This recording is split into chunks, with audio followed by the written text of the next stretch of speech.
Hello students, myself Dr. Ashish Srivastav and today we will discuss one very important topic of human physiology, that is the human ear। तो आज मैं आपसे discuss करने वाला हूँ human physiology का एक बहुत इंपॉर्टेंट टॉपिक जिसको हम ह्यूमन ईयर कहते हैं।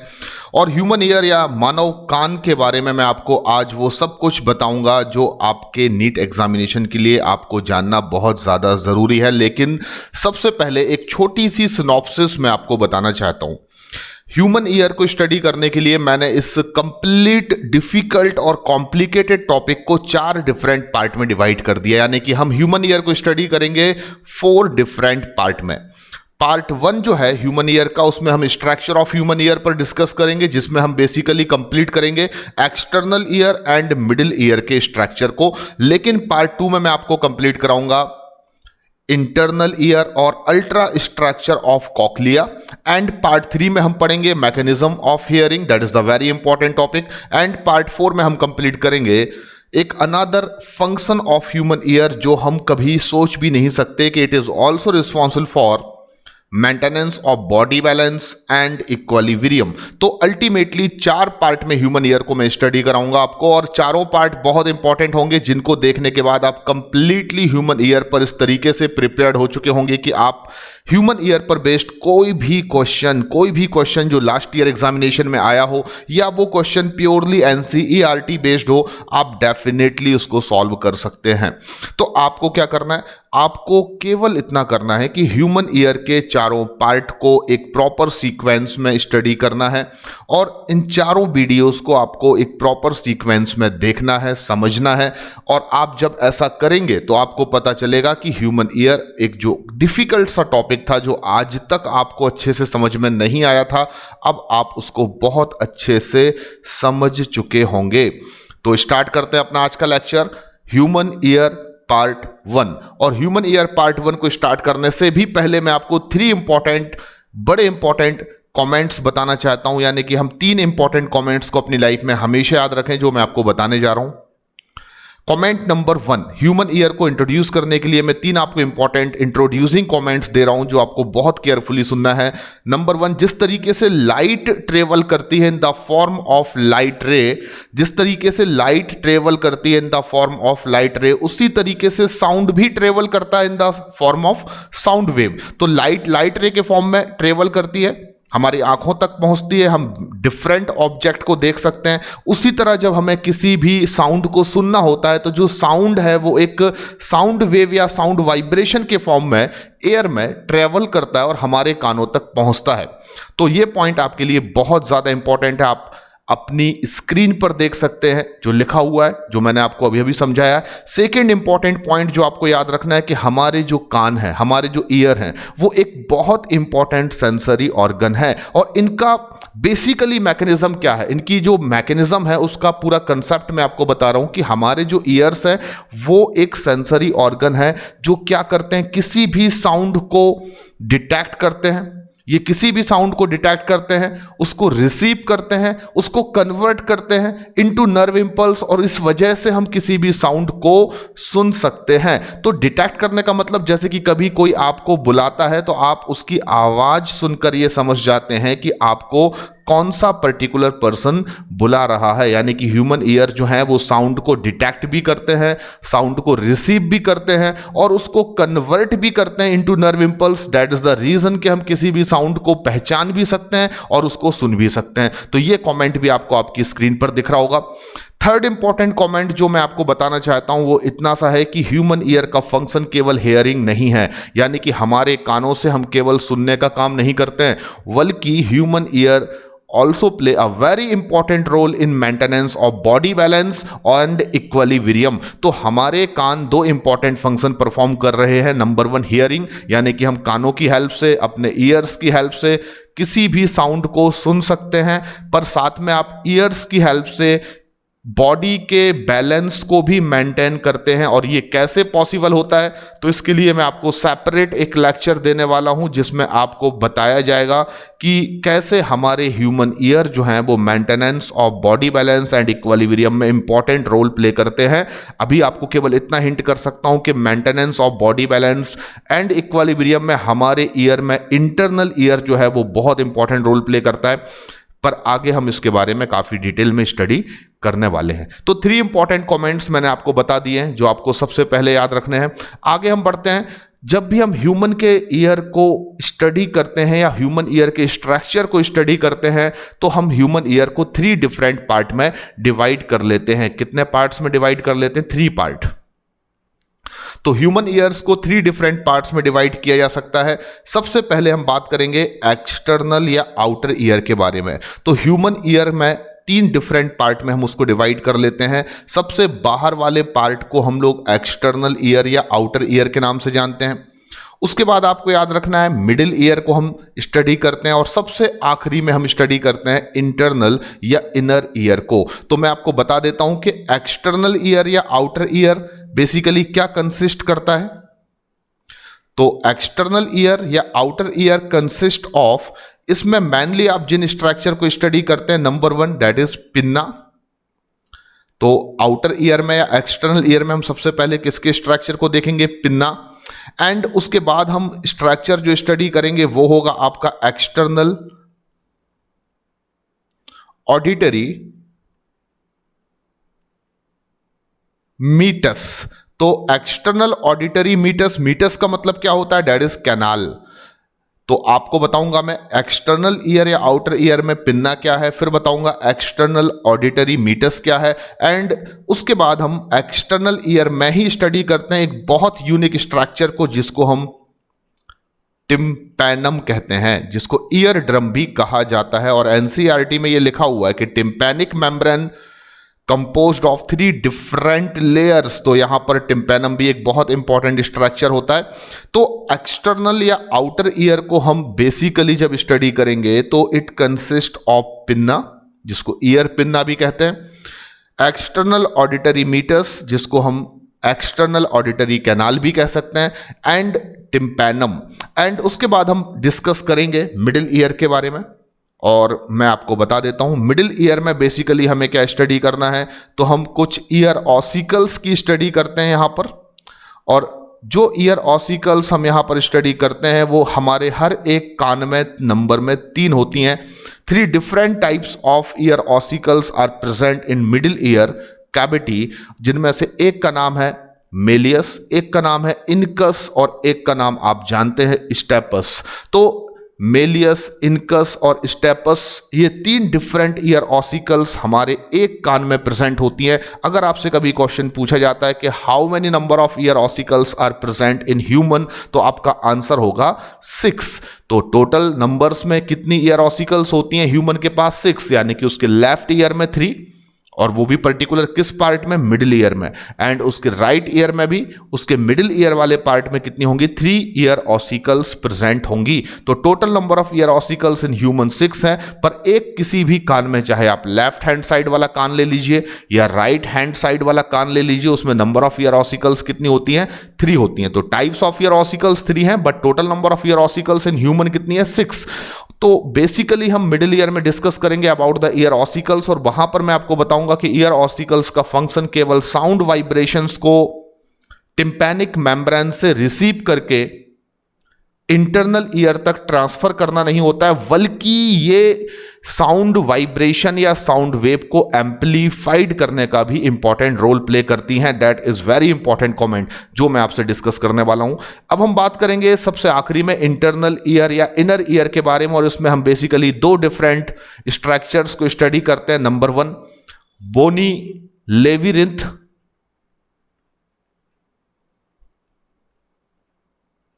And second membrane labyrinth. और इसके बारे में मैं आपको तभी बताऊंगा जब मैं आपको इनर ईयर के बारे में काफी डिटेल में पढ़ाने वाला हूं। तो अल्टीमेटली आज के लेक्चर में हमें क्या कंप्लीट करना है, तो आपको एकदम क्लियर बता देता हूं मैं। आज का हमारा लेक्चर में हम कंप्लीट करेंगे सबसे पहले एक्सटर्नल ईयर के कंप्लीट स्ट्रक्चर को और मिडिल ईयर के कंप्लीट स्ट्रक्चर को। तो हमारा पार्ट 1 जो है उसमें हम एक्सटर्नल ईयर और मिडिल ईयर को स्टडी करेंगे, जबकि पार्ट 2 में मैं आपको बताऊंगा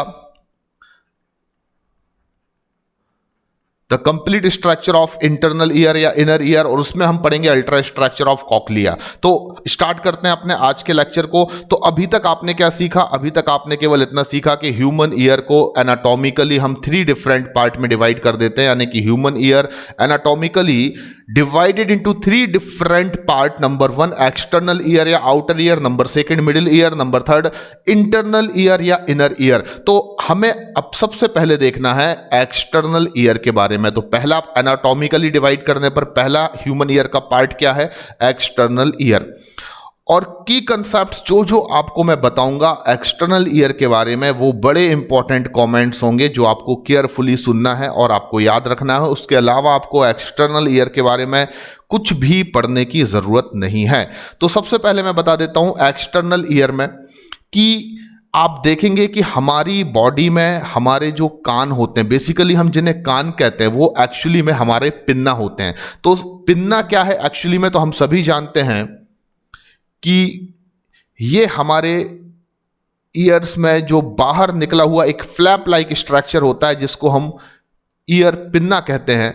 और ईयर पिन्ना हमारा जो एक स्ट्रक्चर है ह्यूमन ईयर के एक्सटर्नल ईयर का एक इंपॉर्टेंट कंपोनेंट है। इसका जो मेन फंक्शन होता है वो आपको बता देता हूं कि ये कलेक्ट करता है साउंड वेव को। तो हमारा ईयर पिन्ना का मेन फंक्शन होता है इट कलेक्ट्स साउंड वेव। तो आपको मैं प्रैक्टिकली ये चीज समझाने की कोशिश करता हूं कि आपके ईयर पिन्ना का स्ट्रक्चर बनावट कुछ इस तरीके से दी गई है कि वो जो साउंड होता है उसको आसानी से कलेक्ट करने के लिए काफी यूजफुल होता है। आपने कई बार अपनी डेली लाइफ में एक चीज देखी होगी कि जब कोई आपसे कोई बात बहुत धीरे धीरे बोलता है, यानी कि जब कोई आपको बहुत धीमे धीमे आपसे बातचीत करता है और आपको प्रॉपरली वो साउंड सुनाई नहीं देता है, तो आप क्या करते हैं? अपने कान में इस तरीके से हाथ लगा लेते हैं। एक्चुअली कान में इस तरीके से हाथ लगाने के पीछे का कंसेप्ट क्या है कि आप अपने ईयर पिन्ना जो है उसके सरफेस एरिया को, उसकी साइज को इंक्रीज कर रहे हैं अपना हाथ लगाकर। तो जिस तरीके से हम कान के पास हाथ लगा लेते हैं इसलिए कि हम साउंड को आसानी से कलेक्ट कर पाए, तब जब साउंड वेव बहुत धीमी आ रही हैं, जब साउंड की फ्रीक्वेंसी बहुत कम पहुंच पा रही है हमारे कानों तक, तो उसी तरीके से एक नॉर्मल कंडीशन में ईयर पिन्ना जो भी हमारे सराउंडिंग साउंड क्रिएट होते हैं, जो भी हमारे सराउंडिंग साउंड्स उत्पन्न होते हैं, वो प्रॉपरली कलेक्ट किए जा सकें। That is the function of ear pinna. तो आप हमेशा याद रखिए एक्सटर्नल ईयर का जो एक इंपॉर्टेंट कंपोनेंट है वो है ईयर पिन्ना, और इसका फंक्शन होता है इट कलेक्ट्स साउंड वेव। चलिए आगे बढ़ते हैं। सेकंड इंपॉर्टेंट पार्ट जो एक्सटर्नल ईयर का है वो मैं आपको बता देता हूं, पर उससे पहले आपको बता देता हूं कि ईयर पिन्ना को छोड़कर बाकी जितने भी ह्यूमन ईयर के वेरियस स्ट्रक्चरल कंपोनेंट्स हैं, यानी कि ईयर पिन्ना को अगर आप छोड़ दें, यहां तक के स्ट्रक्चर को अगर आप बाहर के स्ट्रक्चर को छोड़ दें, तो अंदर ह्यूमन ईयर का जितना भी पार्ट है, चाहे वो एक्सटर्नल ऑडिटरी मीटर्स हो, यानी कि जो एक्सटर्नल ईयर का सेकंड कंपोनेंट है जिसको हम बोलते हैं EAM, चाहे वो टिम्पैनम मेम्ब्रेन हो या टिम्पैनम ईयर ड्रम हो, या फिर वो आपका इंटरनल ईयर क्यों ना हो, या फिर वो आपका मिडिल ईयर क्यों ना हो, कोई भी पार्ट जो ईयर पिन्ना के अलावा ह्यूमन ईयर में इंक्लूडेड है, that present in temporal bone. तो आपको बता देता हूं ह्यूमन ईयर का वो पूरा का पूरा पार्ट ईयर पिन्ना को अगर छोड़ दिया जाए तो वो कहां पर प्रेजेंट होता है? तो हमारी एक बहुत इंपॉर्टेंट बोन है जिसको हम टेम्पोरल बोन कहते हैं। और टेम्पोरल बोन के बारे में भी मैं आपको बता देता हूं। आपने ह्यूमन स्कल में क्रेनियम बॉक्स को पढ़ा होगा, और ह्यूमन स्कल में क्रेनियम एक ऐसा ब्रेन बॉक्स है जिसके अंदर हमारा ब्रेन प्रोटेक्टेड रहता है। एंड क्रेनियम बोन्स नंबर में 8 होती हैं इन ह्यूमन बॉडी, और उन 8 क्रेनियम बोन्स में से जो सबसे बाहर वाली बोन है, यानी फ्रंट वाली बोन है, जिसको मैं हाथ से बता रहा हूं, ये वाली बोन जो फ्रंट में है उसको हम फ्रंटल बोन कहते हैं। हमारे ऊपर जो बोन्स हैं 2, उनको हम पैराइटल बोन्स कहते हैं जो एक पेयर हैं। हमारे आजू बाजू जो 2 बोन्स हैं क्रेनियम बॉक्स में उनको हम टेम्पोरल बोन कहते हैं, और पीछे साइड जो एक क्रेनियम बोन है उसको हम ऑसिपिटल बोन्स कहते हैं। और फ्लोर पर 2 बोन्स होती हैं जिसमें से एक को स्फेनॉइड कहते हैं और एक को इथमॉइड कहते हैं। तो अल्टीमेटली यहां पर हमारी क्रेनियम बोन्स जो है वो नंबर में 8 होती हैं। तो हमने क्या बोला, हमारे ब्रेन बॉक्स में जो आजू बाजू वाली बोन है, यानी लेफ्ट और राइट साइड जो बोन है जो क्रेनियम को कवर कर रही है, वो टेम्पोरल बोन है। और टेम्पोरल बोन्स के अंदर ही कैविटी जो है उसमें ही हमारा पूरा का पूरा ह्यूमन ईयर लोकलाइज्ड है, प्रेजेंट है। केवल ईयर पिन्ना को छोड़ दो तो बाकी पूरा ह्यूमन ईयर, चाहे वो एक्सटर्नल ऑडिटरी मीटस हो, चाहे वो टिम्पैनम हो, चाहे वो मिडिल ईयर हो, चाहे वो इंटरनल या इनर ईयर हो, all over the component of human ear are present in temporal bone except pinna, क्योंकि पिन्ना हमारे बॉडी में एक आउटर फ्लैप लाइक स्ट्रक्चर होता है। तो आपको ये कंसेप्ट भी समझ में आ गया होगा। तो मैंने क्या बोला, एक्सटर्नल ईयर में सबसे इंपॉर्टेंट पहला कंपोनेंट पिन्ना, जो आपने समझ लिया है। सेकंड इंपॉर्टेंट कंपोनेंट को मैं कहता हूं ईएएम, और ईएएम को मैं क्या लिख सकता हूं, एक्सटर्नल ऑडिटरी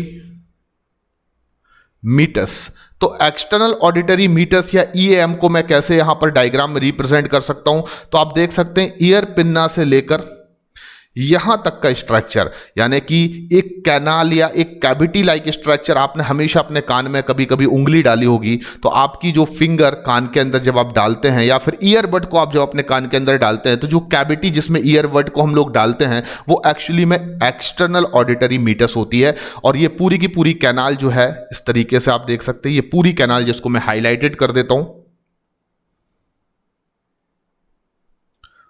तो ये पूरी की पूरी कैनाल जिसको मैं येलो कलर से हाईलाइटेड कर रहा हूं, इसको मैं एक्सटर्नल ऑडिटरी मीटस कहूंगा। और एक्सटर्नल ऑडिटरी मीटस का फंक्शन क्या होता है वो मैं आपको बता देता हूं। तो ये पूरा पार्ट है एक्सटर्नल ऑडिटरी मीटस, जिसको मैं ईएएम बोल रहा हूं। और ईएएम का मेन फंक्शन जो होता है वो केवल इतना होता है कि ईयर पिन्ना से जो साउंड को कलेक्ट किया जाता है, उस साउंड को एक्सटर्नल ऑडिटरी मीटस जो होता है वो ट्रांसफर्ड करता है टिम्पैनम तक। तो पिन्ना से साउंड को कलेक्ट किया जाएगा, देन उस साउंड को ट्रांसफर्ड किया जाएगा टिम्पैनम में वाया एक्सटर्नल ऑडिटरी मीटस। मैं आपको बता दूं, एक्सटर्नल ऑडिटरी मीटस जो है वो leads inward and extend up to the tympanic membrane, यानी कि ये कहां तक फैला होता है, तो पिन्ना के बाद ये स्टार्ट होता है, जो कैविटी पिन्ना के बाद अंदर गई हुई है वो एक्सटर्नल ऑडिटरी मीटस है, and it extend up to the tympanic membrane. तो ये कहां तक फैला हुआ है, टिम्पैनिक मेम्ब्रेन तक फैला हुआ है। तो हमारा अगला स्ट्रक्चर जो है वो टिम्पैनिक मेम्ब्रेन है। लेकिन टिम्पैनम या टिम्पैनिक मेम्ब्रेन को बताने से पहले मैं आपको कुछ इंपॉर्टेंट इंफॉर्मेशन देना चाहता हूं, वो ये कि जो एक्सटर्नल ऑडिटरी मीटस होता है उसमें आपको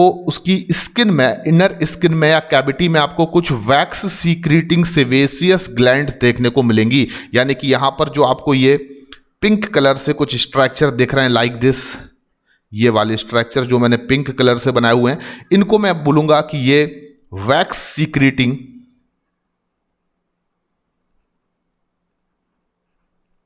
सेवेसियस ग्लैंड्स हैं। एंड जो ये वैक्स सीक्रेटिंग सेवेसियस ग्लैंड होती हैं, बेसिकली इनको हम एक पर्टिकुलर नाम भी दे सकते हैं, इनको सेरियुमिनस ग्लैंड के नाम से भी जाना जाता है। तो कभी भी आपसे अगर कोई क्वेश्चन करता है कि व्हाट इज द सेरियुमिनस ग्लैंड्स, तो आप कहेंगे ह्यूमन ईयर में उसके एक्सटर्नल ईयर वाले पार्ट में, स्पेशली एक्सटर्नल ऑडिटरी मीटस में इनर साइड पर स्किन पर कुछ सेबेसियस ग्लैंड्स प्रेजेंट होती हैं, wax secreting sebaceous gland present होती हैं, जिनको सेरुमिनस ग्लैंड्स के नाम से हम जानते हैं। और इनसे जो सीक्रेट होने वाला वैक्स होता है, बेसिकली उस वैक्स को हम लोग एक और नाम से जानते हैं, जिसको हम सेरुमेन या वैक्स बोलते हैं। तो इस वैक्स को जो सेरुमिनस ग्लैंड सीक्रेट कर रही है उसको हम नाम दे सकते हैं, दैट इज द सेरुमेन वैक्स। तो बेसिकली यहां पर आपको याद रखना है। अब मैं आपको बता देता हूं कि आपके जो एक्सटर्नल ऑडिटरी मीटस है वहां पर सेबेसियस ग्लैंड्स के अलावा कुछ बहुत ही महीन फाइन हेयर्स प्रेजेंट होते हैं। आप देख सकते हैं यहां पर कुछ बहुत ही फाइन हेयर्स प्रेजेंट होते हैं, और फाइन हेयर्स जो यहां पर प्रेजेंट हैं बेसिकली वो मेनली क्या फंक्शन परफॉर्म करते हैं, तो मैं आपको बता देता हूं कि एक्सटर्नल ऑडिटरी मीटस में वैक्स सीक्रेटिंग सेबेसियस ग्लैंड, जिनको सेरुमिनस ग्लैंड कहते हैं, उनसे सीक्रेट होने वाला wax along with fine hairs, जो फाइन हेयर्स यहां पर प्रेजेंट हैं, वो बेसिकली ये फंक्शन परफॉर्म करते हैं कि वो डस्ट और बैक्टीरिया को रिमूव कर देते हैं। यानी कि जो भी एयर के थ्रू साउंड हमारे एक्सटर्नल ऑडिटरी मीटर से ट्रांसफर होता है फ्रॉम पिन्ना टू टिम्पेनम, तो उसमें जो भी बैक्टीरिया या डस्ट पार्टिकल्स होते हैं उनको रिमूव करने का फंक्शन परफॉर्म करते हैं ये फाइन हेयर्स। और सिरूमिन वैक्स जो सीक्रेट होता है, वैक्स सीक्रेटिंग सेबेसियस ग्लैंड, जिसको नाम दे रहा हूं मैं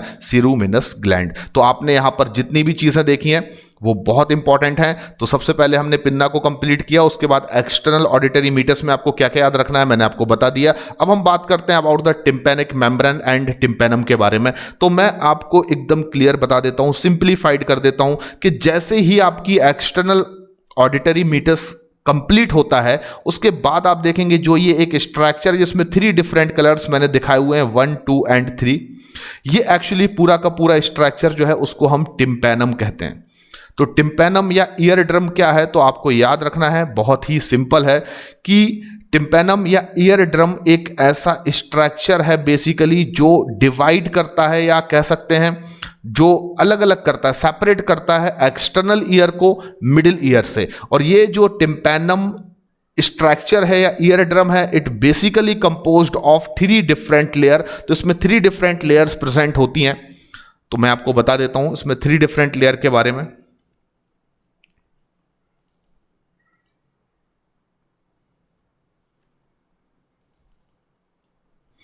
तो इसमें सबसे पहले आपको याद रखना है फर्स्ट लेयर को हम यहां पर क्या कह सकते हैं, तो इसमें 3 डिफरेंट लेयर्स प्रेजेंट होती हैं। सबसे पहली लेयर जो यहां पर होगी वो स्किन की बनी होगी जो NCERT में लिखा हुआ है। सेकेंड लेयर यहां पर जो होगी वो कनेक्टिव टिश्यूज की बनी होगी। एंड जो थर्ड लेयर यहां पर होगी वो बेसिकली म्यूकस मेम्ब्रेन की बनी होगी। तो आपको हमेशा ये कमेंट याद रखना है कि टिम्पेनम या tympanic membrane composed of 3 different layer. सबसे बाहर साइड जो लेयर होगी एक्सटर्नल ऑडिटरी मीटस के डायरेक्शन में, दैट इज द स्किन। उसके बाद मिडिल जो लेयर है वो कनेक्टिव टिश्यूज की बनी हुई है। और जो इनर लेयर है टिम्पेनम की, जो किसके कांटेक्ट में होगी, मिडिल ईयर के कांटेक्ट में, या बेसिकली बोला जाए तो ईयर ऑसिकल जो मेलियस होती है उसके कांटेक्ट में, वो बेसिकली म्यूकस मेम्ब्रेन की बनी होती है। तो ये आपने जो कुछ भी एक्सटर्नल ईयर के बारे में पढ़ा ये आपको बहुत केयरफुली याद रखना है। तो जितने भी क्वेश्चन ह्यूमन ईयर में एक्सटर्नल ईयर पर बेस्ड होते हैं उसमें पहला क्वेश्चन पिन्ना, जो मैंने की कंसेप्ट्स में दे रखा है। पिन्ना एक फ्लैप लाइक स्ट्रक्चर है, बेसिकली ये साउंड को कलेक्ट करने का काम करता है। उसके बाद सेकंड पार्ट आपको याद रखना है एक्सटर्नल ऑडिटरी मीटर्स, जो एक्सटर्नल ईयर का सेकंड मोस्ट इंपॉर्टेंट पार्ट है। ये एक कैनाल या कैविटी लाइक स्ट्रक्चर है जो एटमॉस्फेरिक एयर के कांटेक्ट में रहता है। इसमें basically wax secreting sebaceous gland present होती हैं जिनको सेरूमिनस ग्लैंड कहते हैं, और इनसे सीक्रेट होने वाले वैक्स को सिरूमेन कहते हैं। साथ में यहां पर आपको फाइन हेयर्स भी देखने को मिलेंगे। तो fine hairs along with cerumen wax क्या करते हैं, तो ये रिमूव करते हैं डस्ट और बैक्टीरिया को जो कि एयर्स के थ्रू या साउंड वेव्स के थ्रू हमारे कानों तक पहुंचते हैं। एंड टिम्पेनम जो है वो बेसिकली एक ऐसा स्ट्रक्चर है जो 3 डिफरेंट लेयर को कंपोस्ट करता है। इसकी आउटर मोस्ट लेयर जो कि एक्सटर्नल ऑडिटरी मीटर्स के कॉन्टैक्ट में होती है उसको स्किन कहते हैं, बीच वाली लेयर को कनेक्टिव टिश्यू कहा जाएगा, और इनर मोस्ट लेयर जो कि मिडिल ईयर के कॉन्टैक्ट में होती है या मिडिल ईयर की मेलियस ऑसिकल से ये अटैच होती है, उसको हम यहां पर नाम दे रहे हैं म्यूकस मेम्ब्रेन। तो आगे बढ़ते हैं। अब मैं आपसे डिस्कस करता हूं अबाउट द मिडिल ईयर, और ये मिडिल ईयर जो है वो बहुत इंपॉर्टेंट पार्ट बन जाता है ह्यूमन ईयर का, क्योंकि यहां पर basically 3 different year ossicle present होती हैं। यानी कि ह्यूमन के मिडिल ईयर में 3 हड्डियां प्रेजेंट होती हैं, 3 बोन्स प्रेजेंट होती हैं ईच ईयर। आपको बता देता हूं, जैसे ही यहां पर टिम्पेनम खत्म होगा, आप देख सकते हैं ये स्ट्रक्चर क्या है, तो मैंने एक्सटर्नल ईयर में आपको ये बता दिया, ये टिम्पेनम है। आपको यह भी बता चुका हूं कि चाहे एक्सटर्नल ऑडिटरी मीटर्स हो, जैसे कि ये क्या था, तो ये पिन्ना है, ये क्या था, तो एक्सटर्नल ऑडिटरी मीटर्स है, और ये टिम्पेनम है। यहां तक का पार्ट क्या था, तो आपने प्रीवियसली कंप्लीट कर लिया, ये एक्सटर्नल ईयर था। अब जैसे ही टिम्पेनम खत्म होगा, आप देखेंगे हमारे टेम्पोरल बोन में, ये पूरी बोन जहां पर हमारा ईयर प्रेजेंट है, that is the temporal bone. तो मैंने आपको पहले भी बताया कि पिन्ना को छोड़कर बाकी ह्यूमन ईयर का पूरा पार्ट जो है वो टेम्पोरल बोन में प्रेजेंट होता है। टेम्पोरल बोन क्या है, तो मैंने आपको बता दिया क्रेनियम बोन है। तो टिम्पैनम जैसे ही खत्म होता है आप देखेंगे टिम्पैनम की जो इनर मोस्ट लेयर है जिसको मैंने म्यूकस मेम्ब्रेन कहा है उसके साथ अटैच होगी एक ऐसी बोन जिसको हम नाम देते हैं मेलियस। तो आपको बता देता हूं कि सबसे पहले मिडिल ईयर में आप जो ये स्ट्रक्चर देख रहे हैं जो ब्लू कलर से आपको दिख रहा है ये एक हैमर शेप्ड बोन है और इसको मैं नाम दे रहा हूं मेलियस। तो मेलियस एक ऐसी ईयर ऑसिकल है जो साइज में सबसे बड़ी है, यानी कि जितनी भी आपके मिडिल ईयर में ऑसिकल्स आपको देखने को मिलेंगी, 3 हड्डियां आपको देखने को मिलेंगी, उनमें सबसे बड़ी ईयर ऑसिकल या हड्डी जो है वो है मेलियस। और मेलियस का जो शेप होता है वो हथौड़े की तरह होता है या मैं कह सकता हूं हैमर शेप्ड होती है। तो आप देख सकते हैं, आपने सभी ने हैमर देखा होगा, हथौड़ा देखा होगा, तो ये जो मेलियस बोन है वो हथौड़े के शेप की होती है, हैमर शेप्ड होती है। और बेसिकली आपको बता देता हूं मैं अभी कि जो मेलियस बोन है वो अटैच होती है टिम्पैनिक मेम्ब्रेन से, स्पेशली टिम्पैनम की इनर मोस्ट लेयर से, जिसको मैंने लास्ट में अभी प्रीवियसली मैंने क्या बोला, mucus membrane. Second ear ossicle जो मिडिल ईयर में प्रेजेंट होती है, जो मैंने यहां पर ग्रीन कलर से दिखाई हुई है, ये वाली, इस ग्रीन कलर की ईयर ऑसिकल को जो कि मिडिल में प्रेजेंट होती है, मिडिल ईयर के मिडिल में प्रेजेंट होती है, उसको हम इनकस कहते हैं। और इसका जो शेप होता है वो एनविल शेप्ड होता है। And what is the meaning of anvil shaped? तो मैं सबसे पहले आपको बता दूं कि मिडिल में प्रेजेंट जो ये ऑसिकल है इसको मैं इनकस कहूंगा, और इनकस का जो शेप होता है वो एनविल शेप्ड होता है। तो एनविल का मतलब क्या होता है? आपने कभी भी अपने शूज को रिपेयर कराया होगा, आपने अपने स्लीपर्स को रिपेयर कराया होगा, आपने अपने जूते चप्पलों को रिपेयर कराया होगा। तो जब आप ऐसी दुकान पर जाते हैं जहां शूज की रिपेयरिंग होती है, वहां पर आपने देखा होगा कि वो रिपेयरिंग करने वाला जो वर्कर होता है वो एक लोहे का एक पर्टिकुलर इक्विपमेंट रखा होता है जिसके ऊपर शूज को रखकर वो कील को ठोकने का काम करता है। तो ये स्ट्रक्चर मैं आपको यहां पर एकदम क्लियर कट दिखा रहा हूं, इसको मैं एनविल कह सकता हूं। तो एनविल शेप्ड होती है इनकस, जैसे कि मेलियस का शेप क्या है? तो आपने लिखा हैमर शेप्ड, ये बहुत इंपॉर्टेंट क्वेश्चन है। उसी तरीके से इनकस का जो शेप होता है वो एनविल शेप्ड होती है। एनविल क्या है ये मैं आपको समझा चुका हूं। आपको याद रखना है, तीसरी जो ईयर ऑसिकल है उसको हम स्टेपस कहते हैं। और स्टेपस बहुत ज्यादा इंपॉर्टेंट इसलिए हो जाती है क्योंकि पहली चीज तो आप हमेशा याद रखिए कि स्टेपस सबसे छोटी बोन है। ईयर ऑसिकल्स में भी सबसे छोटी बोन स्टेपस है, and all over the body हमारी 206 हड्डियों में भी सबसे छोटी हड्डी जो है वो स्टेपस है। स्टेपस का जो शेप होता है वो स्टिरप शेप्ड होती है, यानी कि STIRRUP, इसका जो शेप होता है वो स्टिरप शेप्ड होती है। स्टिरप का मतलब क्या होता है? तो आपने अगर कभी किसी को घुड़सवारी करते हुए देखा हो, यानी कि घोड़ा चलाते हुए देखा हो, तो घोड़सवारी करते समय, घोड़े पर बैठते समय हम जिस पर्टिकुलर एक इक्विपमेंट में अपना पैर फंसाते हैं उसको हम स्टिरप कहते हैं। तो इमेज के थ्रू आप समझ सकते हैं कि स्टिरप क्या होता है। तो स्टेपस का जो शेप होता है वो स्टिरप शेप्ड होती है। तो यहां पर अब इंपॉर्टेंट क्या है कि मिडिल ईयर में 3 डिफरेंट ईयर ऑसिकल प्रेजेंट होती हैं।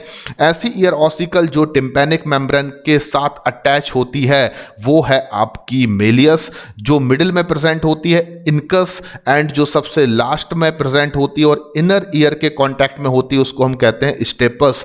All 3 ear ossicles attached together lie in the chain like fashion। तो मैं यहां पर एक नया आपको कमेंट देना चाहता हूं कि all 3 ear ossicles attach together in the form of chain like fashion, यानी कि जो तीनों की तीनों ईयर ऑसिकल्स हैं वो आपस में चैन लाइक फैशन में अटैच होती है, यानी एक से दूसरी और दूसरे से तीसरी ईयर ऑसिकल आपस में जुड़ी होती है। कभी आपसे अगर ऐसा क्वेश्चन पूछा जाता है कि ईयर ऑसिकल का फंक्शन क्या होता है, तो यहां पर आपको बहुत केयरफुली याद रखना है कि ईयर ऑसिकल का जो मेन फंक्शन होता है वो है साउंड वाइब्रेशंस को या साउंड वेव को केवल ट्रांसफर करना नहीं, कि टिम्पैनिक मेम्ब्रेन से इनर ईयर तक साउंड वेव को या वाइब्रेशंस को ट्रांसफर करना ही कह सकते हैं ईयर ऑसिकल्स का फंक्शन है। आपको बताऊं, the most important function of ear ossicle, it is responsible for amplification of wave due to leverage effect. तो यहां पर मैंने क्या बोला, आपको बहुत ध्यान से सुनना है। जो हमारी तीनों ईयर ऑसिकल्स हैं वो साउंड वाइब्रेशंस को ट्रांसफर तो करती ही हैं from tympanum to inner ear, क्योंकि यहां पर जो स्ट्रक्चर स्टार्ट हो जाएगा उसको आप इनर ईयर कहेंगे।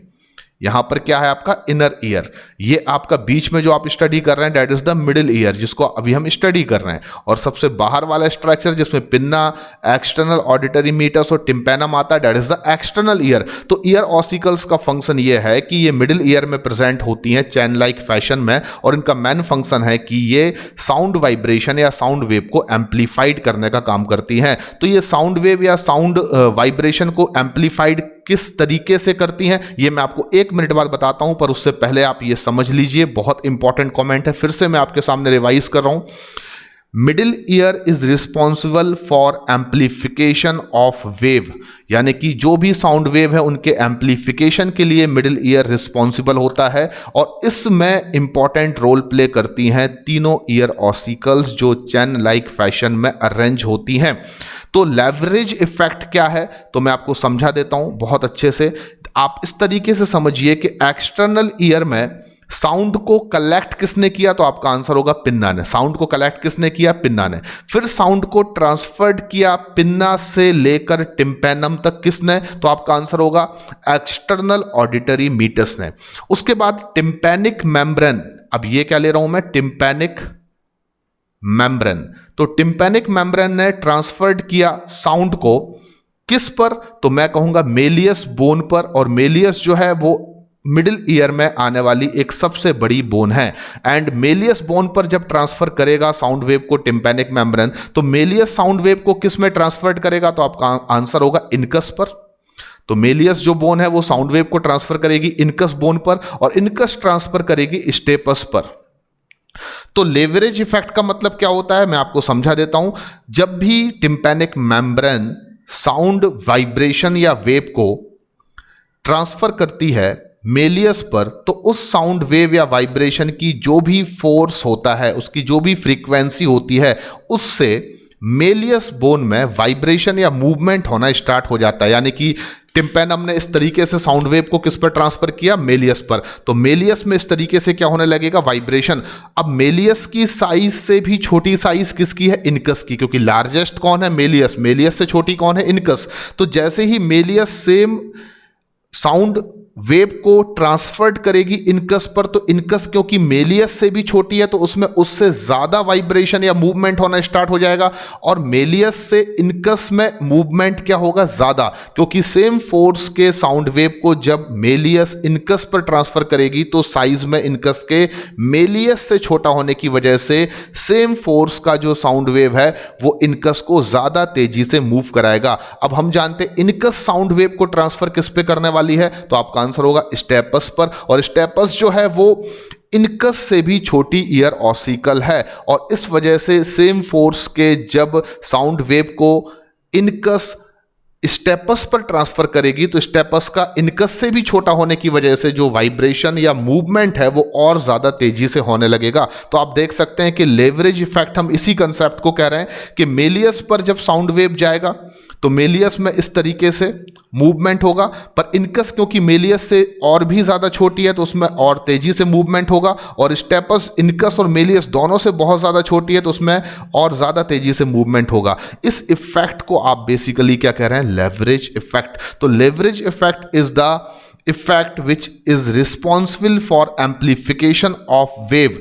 तो बेसिकली अगर आपसे कभी भी कोई क्वेश्चन पूछा जाता है कि मिडिल ईयर में तीनों ईयर ऑसिकल साउंड वेव के वाइब्रेशन को या एम्पलीफिकेशन को इन्हेंस करने में इंपॉर्टेंट रोल प्ले करती हैं, किस इफेक्ट की वजह से, तो आपका आंसर होगा लेवरेज इफेक्ट। चलिए आगे बढ़ते हैं। अब कभी भी आपसे पूछा जाता है कि सबसे छोटी बोन कौन सी है, तो आपका आंसर होगा स्टेपस बोन। लेकिन आपको बता दूं स्टेपस बोन से ही एक मसल्स अटैच होती है, स्टेपस बोन से ही एक मसल्स अटैच होती है, और उस मसल को स्टेपीडियस मसल के नाम से हम जानते हैं। और आपको बता दूं कि स्टेपीडियस जो मसल है वो हमारी बॉडी की सबसे स्मॉलेस्ट मसल है। तो यहां पर दो बड़े इंपॉर्टेंट क्वेश्चन है बच्चों। सबसे छोटी बोन स्टेपस है, और स्टेपस बोन से ही अटैच एक मसल्स होती है जिसको स्टेपीडियस मसल्स कहते हैं, और स्टेपीडियस मसल्स भी मसल्स की दुनिया में सबसे छोटी ह्यूमन मसल होती है। नेक्स्ट आपको हमेशा याद रखना, अगर कभी भी कोई आपसे अरेंजमेंट ऑफ ईयर ऑसिकल को लेकर क्वेश्चन पूछता है तो आप हमेशा बताइए कि जो मेलियस है वो तीनों ईयर ऑसिकल में सबसे लार्ज है, और वो अटैच होती है टिम्पेनम मेम्ब्रेन से। तो टिम्पैनिक मेम्ब्रेन से हमेशा मेलियस अटैच होती है। तो पहले बाहर से अंदर की तरफ हम सीक्वेंस अगर जमाते हैं तो सबसे पहले क्या आती है? मेलियस। आप देख सकते हैं सबसे पहले मेलियस आएगी, देन आपको हमेशा याद रखना है उसके बाद बीच में होगी इनकस और सबसे आखिरी में होगी स्टेपस। और स्टेपस जो है वो अटैच होती है हमेशा इनर ईयर से। और अगर मैं लिटरली बात करूं तो स्टेपस का अटैचमेंट इनर ईयर में basically Oval window of cochlea से होता है, जो आप अभी नहीं समझ पाएंगे, जो आप तब समझेंगे जब मैं अल्ट्रा स्ट्रक्चर ऑफ कॉकलिया आपको समझाऊंगा। तो यहां पर जितने भी की कॉन्सेप्ट्स मिडिल ईयर के रिगार्डिंग मैंने लिखे हुए हैं वो सभी आपको एकदम क्रिस्टल क्लियर होना बहुत जरूरी है, क्योंकि ये की कॉन्सेप्ट ही मिडिल ईयर पर से आने वाले लिटरली क्वेश्चंस हैं। तो मैंने आपको अभी तक जो बताया वो आपको समझ में आ गया होगा। अब मैं एक बहुत इंपॉर्टेंट चीज आपसे डिस्कस कर रहा हूं, वो ये है कि आप देखेंगे मिडिल ईयर की जो कैविटी है, this is the cavity of middle ear. ये मिडिल ईयर की क्या है? Cavity, cavity of middle ear. आप देखेंगे कैविटी ऑफ मिडिल ईयर एक ट्यूब की हेल्प से कनेक्टेड होती है फेरिंग्स से। तो ये यहां पर कैविटी ऑफ मिडिल ईयर है और ये एक ट्यूब की हेल्प से, इस ट्यूब को मैं क्या कह सकता हूं? ये वाला ट्यूब जो आप देख रहे हैं ब्राउन कलर से, इसको मैं यूस्टेशियन ट्यूब कह सकता हूं। तो आप यहां पर देखेंगे कि मिडिल ईयर की जो कैविटी है वो एक ट्यूब की हेल्प से, जिसको यूस्टेशियन ट्यूब के नाम से हम जानते हैं, उसके थ्रू कनेक्टेड होती है फेरिंग्स से। और ये क्या है आपका? फेरिंग्स। तो यहां पर एक बहुत इंपॉर्टेंट कंसेप्ट मैं आपको डिलीवर्ड कर रहा हूं, फिर से ध्यान से सुनिए। The cavity of middle ear, क्या बोला मैंने? The cavity of middle ear connects with pharynx with the help of eustachian tube। eustachian tube एक ऐसी कार्टिलेज की बनी ट्यूब है। कार्टिलेज में भी स्पेशली eustachian ट्यूब किस कार्टिलेज की बनी हुई है? तो मैं आपको आंसर दे सकता हूं, ये येलो इलास्टिक कार्टिलेज की बनी होती है। तो Eustachian tube basically made up of yellow elastic cartilage, और आपकी बॉडी में येलो इलास्टिक कार्टिलेज है जो बहुत इंपॉर्टेंट कंपोनेंट है, क्योंकि मैं आपको बता देता हूं कि हमारी बॉडी में येलो इलास्टिक कार्टिलेज कई इंपॉर्टेंट प्लेसेस पर प्रेजेंट होता है। जैसे आपके ईयर पिन्ना में भी येलो इलास्टिक कार्टिलेज प्रेजेंट होता है, आपकी नोज की टिप में भी येलो इलास्टिक कार्टिलेज प्रेजेंट होता है। अभी अभी जो एक स्ट्रक्चर हम पढ़ रहे हैं जो मिडिल ईयर की कैविटी को फेरिंग्स से कनेक्ट कर रहा है, वो यूस्टेशियन ट्यूब ही येलो इलास्टिक कार्टिलेज की बनी होती है। और आपने डाइजेशन एंड एब्जॉर्प्शन में एक नाम सुना होगा एपिग्लॉटिस, जो कि एक फ्लैप लाइक स्ट्रक्चर है जो कवर करता है ग्लॉटिस को। आपको बता दूं वो भी येलो इलास्टिक कार्टिलेज का बना होता है। तो येलो इलास्टिक कार्टिलेज एक बहुत इंपॉर्टेंट टाइप ऑफ कार्टिलेज है। वैसे कार्टिलेज 3 डिफरेंट टाइप के होते हैं, आपने पढ़े होंगे, yellow elastic cartilage, white fibrous cartilage and hyaline cartilage. और मोस्ट अबंडेंट कार्टिलेज हमारी बॉडी में हायालिन कार्टिलेज ही होता है, इसमें कोई डाउट नहीं है, जो सिनोवियल फ्लूइड सिनोवियल जॉइंट्स में भी प्रेजेंट होता है। लेकिन यहां पर मैं जो आपको बताना चाहता हूं कंसेप्ट, वो आपको ध्यान से सुनना है कि मिडिल ईयर की कैविटी को फेरिंग्स से कनेक्ट करने वाली एक ट्यूब है जिसको यूस्टेशियन ट्यूब कहते हैं। And what is the function of Eustachian tube? तो ये आप नोट कर लीजिए, बहुत इंपॉर्टेंट कॉमेंट में आपको बताने वाला हूं।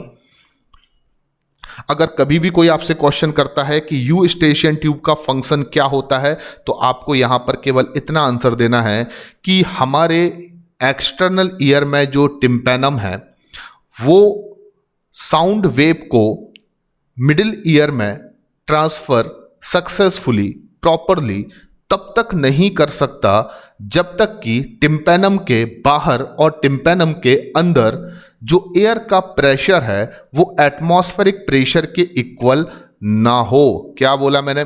देखो भाई, टिम्पैनम ये स्ट्रक्चर है, ये टिम्पैनिक मेम्ब्रेन है, इसके बाहर मतलब कि एक्सटर्नल ऑडिटरी मीटस, और इसके अंदर मतलब इनर ईयर मिडिल ईयर की कैविटी। तो टिम्पैनम के बाहर क्या है? एक्सटर्नल ऑडिटरी मीटस, और टिम्पैनम के अंदर क्या है? मिडिल ईयर की कैविटी। तो टिम्पैनम के अंदर और बाहर दोनों जगहों पर अगर एयर का प्रेशर एटमॉस्फेरिक प्रेशर के इक्वल नहीं होगा, तो ऐसी कंडीशन में tympanum properly successfully sound wave को ट्रांसफर्ड नहीं कर सकता मिडिल ईयर में, स्पेशली किस में? तो मैं बोलूंगा मेलियस बोन में। तो मेलियस बोन को sound wave properly tympanum transferred करे, इसके लिए बहुत जरूरी है कि मिडिल ईयर का और एक्सटर्नल ऑडिटरी मीटर्स का जो एयर प्रेशर है वो बिल्कुल इक्वल होना चाहिए एटमॉस्फेरिक प्रेशर के। तो चलिए, एक्सटर्नल ऑडिटरी मीटर्स में जो एयर प्रेशर होगा वो हमेशा ही इक्वल होगा एटमॉस्फेरिक प्रेशर के। क्यों होगा? क्योंकि ये एटमॉस्फेरिक एयर के कांटेक्ट में रहता है। आप अपने एक्सटर्नल ईयर के एक्सटर्नल ऑडिटरी मीटर्स में कोई ईयरबड डालते हैं तो वो कैसे चली जाती है? क्योंकि वो हमारे बॉडी के बाहर साइड ओपन होती है और वो हमारे एटमॉस्फेरिक एयर के कांटेक्ट में भी रहती है। तो एक्सटर्नल ऑडिटरी मीटर्स को कोई भी प्रॉब्लम नहीं है कि उसमें एयर का प्रेशर को एटमॉस्फेरिक प्रेशर से मेंटेन या इक्वल बनाए रखने के लिए कोई हमें एक्स्ट्रा ऑर्डिनरी एफर्ट्स की जरूरत हो, वो हमेशा ही एटमॉस्फेरिक एयर के इक्वल रहेगा। लेकिन जो मिडिल ईयर की कैविटी है वो किसी भी तरीके से एटमॉस्फेरिक एयर के कांटेक्ट में नहीं है, तो फिर यहां पर एयर का जो प्रेशर है वो एटमॉस्फेरिक एयर के प्रेशर के इक्वल बना रहे।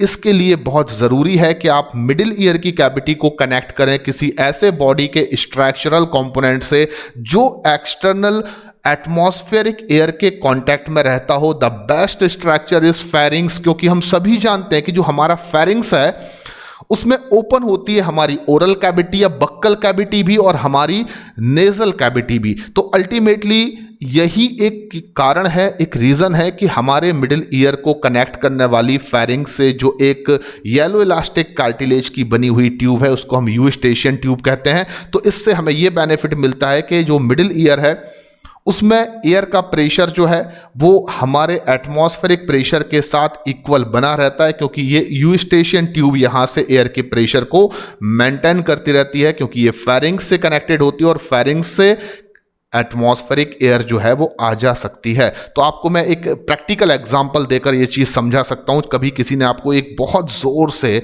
आपके कान पे थप्पड़ अगर मारा हो लाइफ में, तो आपने देखा होगा उसके बाद अगर कोई कुछ बोलता है तो आपको सुनाई देना बंद हो जाता है। तो बेसिकली वो रीज़न क्या होता है कि आपको सुनाई देना बंद हो जाता है कुछ समय के लिए, फिर अचानक से आपको सुनने की आवाज़ आती है और फिर कुछ देर बाद आपका कान जो है वो सही हो जाता है और आपको सुनाई देना स्टार्ट हो जाता है। तो उसका बेसिक रीज़न है कि जब कोई आपको थप्पड़ मारता है तो बहुत तेजी से थप्पड़ मारने की वजह से जो आपके मिडिल ईयर की कैविटी में एयर का प्रेशर मेंटेन बना रहता है एटमॉस्फेरिक एयर के बराबर, वो एक्चुअली में इम्बैलेंस हो जाता है और कुछ समय बाद यूस्टेशियन ट्यूब एयर के प्रेशर को रिलीज करके या अपटेक करके क्या कर देती है, इक्वल कर देती है एटमॉस्फेरिक प्रेशर से, और उसके बाद आपको सुनाई देना स्टार्ट हो जाता है। तो basically Eustachian tube play very important role कि ये मिडिल ईयर की कैविटी का एयर प्रेशर एटमॉस्फेरिक प्रेशर के इक्वल बनाकर रखती है, ताकि successfully tympanic membrane sound wave को ट्रांसफर कर सके मेलियस बोन पर, और मेलियस पर एक बार ये ट्रांसफर हो गया तो फिर ये इनकस पर जाएगा, इनकस से ये स्टेपस पर जाएगा और साथ में ये साउंड वेव लेवरेज इफेक्ट की वजह से एम्पलीफाइड भी हो जाएंगी। तो ओवरऑल आपको यहां पर मिडिल ईयर के बारे में काफी कुछ समझ में आ चुका होगा। तो यहां पर अब सबसे इंपॉर्टेंट चीज जो मैं आपको फिर से एक बार बता रहा हूं कि मेलियस हमारे ईयर ऑसिकल में सबसे बड़ी बोन है, इसका शेप हैमर शेप्ड होता है, हथौड़ी की तरह, जबकि दूसरी बोन हमारी जो मिडिल में प्रेजेंट होती है मिडिल ईयर में उसको इनकस कहते हैं, ये एनविल शेप्ड होता है। एनविल क्या है मैं आपको बता चुका हूं। एंड थर्ड नंबर पर जो हमारी सबसे छोटी ईयर ऑसिकल है और बॉडी की भी सबसे छोटी बोन है उसको स्टेपस कहते हैं, जो स्टेरअप शेप्ड होती है। स्टेरअप क्या है वो आपको इमेज के थ्रू दिख रहा है, घुड़सवारी करते समय जहां पर हम पैर को फंसाते हैं उस स्टैंड को हम पर्टिकुलरली स्टेरअप कहते हैं। तो इंपॉर्टेंट चीज यह है कि बाहर से अंदर की तरफ जो बोन्स उनका अगर आपको सीक्वेंस याद रखना है तो आप हमेशा याद रखें MIS यानी मिस। तो मिस से आपको हमेशा इन ईयर ऑसिकल का एक प्रॉपर सीक्वेंस और इनकी जो साइज है उसका घटता क्रम हमेशा याद रहेगा। तो सबसे बड़ी मेलियस, उससे छोटी इनकस और सबसे छोटी स्टेपस। तो मिस में हमेशा याद रखिए MIS, और ये सीक्वेंस है इन बोन्स के साइज में घटते क्रम का भी और इनके आउटर से इनर साइड के सीक्वेंस का भी। तो आई होप कि आपने इस लेक्चर में एटलीस्ट एक्सटर्नल ईयर और मिडिल ईयर के स्ट्रक्चर को बहुत अच्छे से समझा होगा। जितने भी कमेंट्स मैंने आपको यहां पर बताए हैं they are very important comments. अगले अपने लेक्चर में हम ह्यूमन ईयर पार्ट 2 में आपसे डिस्कस करेंगे अबाउट द इंटरनल और inner ear of human as well as ultrastructure of cochlea. आपको कोई भी लेक्चर मिस नहीं करना, आपको चारों पार्ट बहुत केयरफुली सुनना है, क्योंकि मैं आपको बार बार बता रहा हूं कि आपको लेक्चर सुनने में समय ज्यादा लग सकता है लेकिन दोबारा आपको ये टॉपिक पढ़ने की जरूरत नहीं पड़ेगी। थैंक यू वेरी मच, धन्यवाद।